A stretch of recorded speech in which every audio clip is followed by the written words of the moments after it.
Ayan, mega love shoutout. Magandang hating gabi mga kababayan, mga lalabs, mga vayon. So, yung topic natin ngayon mga kababayan, unti-unti na bang minamarsyalo ngayon ang Pilipinas ng palihim? Ito, Maria Risa, lagi kayo nananawagan dyan ng press freedom. Bakit wala ngayong nananawagan dyan? Pilipinas. Bakit mga kababayan? Matatandaan niyo kahapon yata yun, may in-upload ako na balita sa mga pahayagan din na si Martin Romualdez ay nag-donate di umano ng $2 milyong doon sa Harvard University para daw yun sa pagtuturo ng wikang Pilipino na Tagalog doon sa Harvard. Hindi niya yung dininay, hindi din niya yung kinonfirma. Basta bahala na ang taong bayan kung anong isipin nila. Kung sabihin ng isang tao na Pilipino, hindi yan totoo. So, okay. Pag sabi, totoo, okay. So, ganyan. Ngayon, mga kababayan, ang nag-upload pala nun ay isang editor na nakabase sa Amerika na nagtatrabaho sa Inquirer.net online. So, ngayon, pinabura mga kababayan sa Inquirer ang balita na yon. So, sino pa ba yung nag-utos doon na ipabura yon? Malamang si Martin Romualdez, di ba? So, ngayon, itong US editor based doon na si Rene Siria Cruz ay nag-resign. So, ito yung sabi na, I resigned my position because no public official should be shielded from scrutiny. I don't know who among the owners actually ordered the removal of the story and who in the Manila editorial office actually removed it. So, ito yung sinabi niya.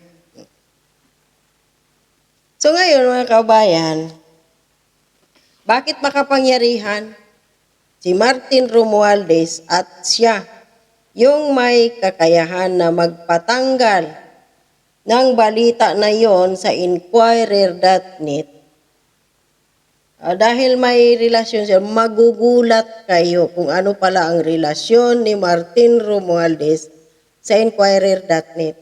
So ito yung lalaki na si Rene Siria Cruz.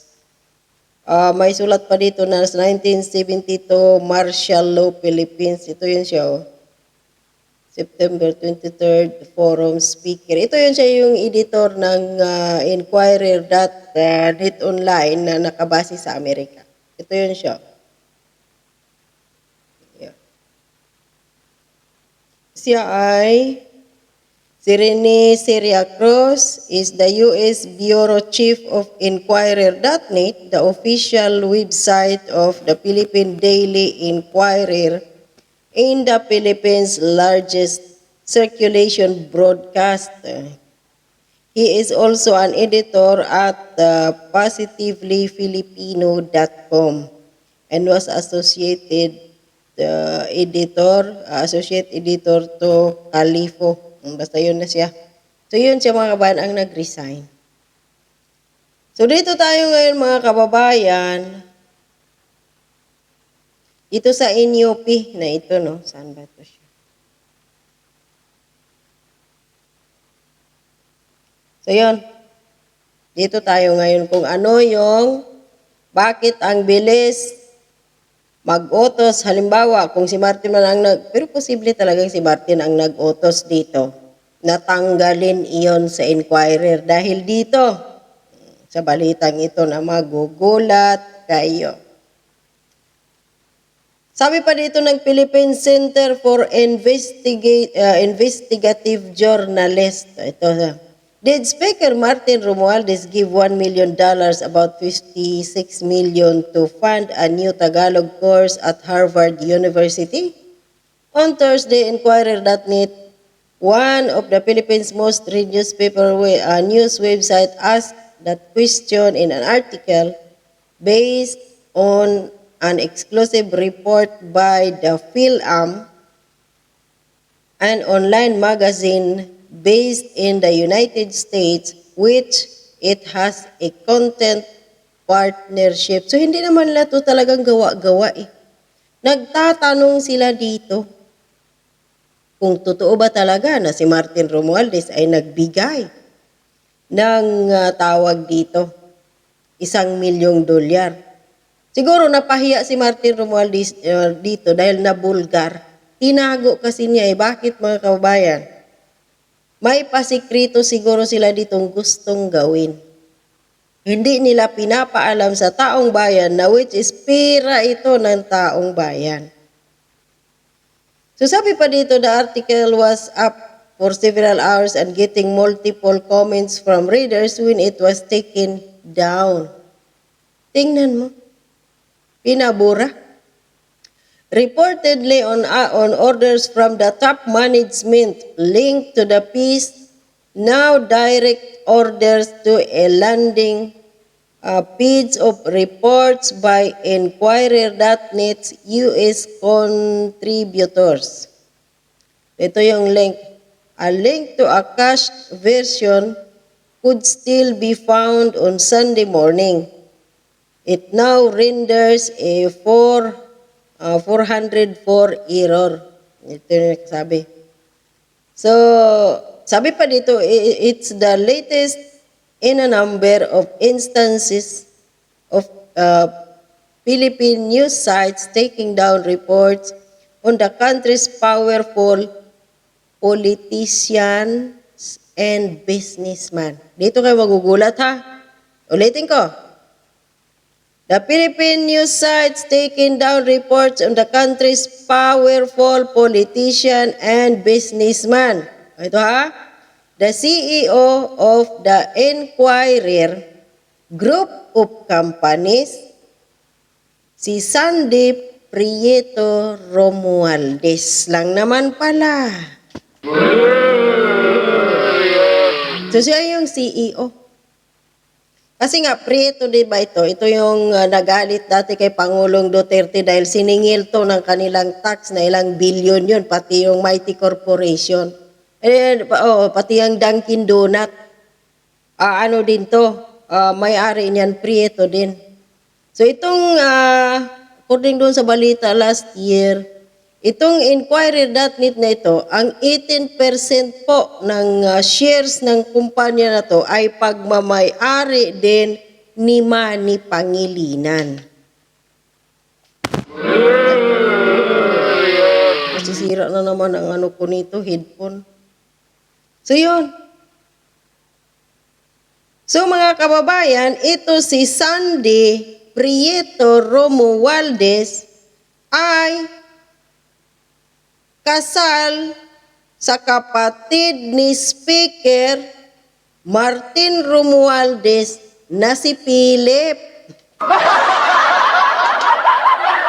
Ibig sabihin, malaki yung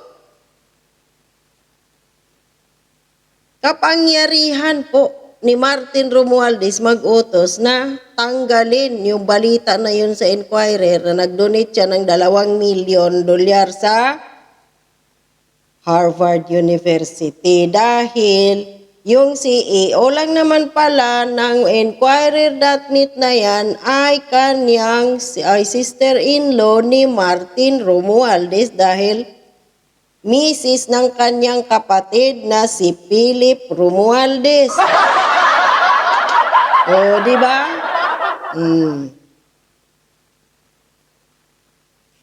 PCIG reached out to Enquirer and Enquirer.net on Sunday morning for comment. It has not received a response of this writing.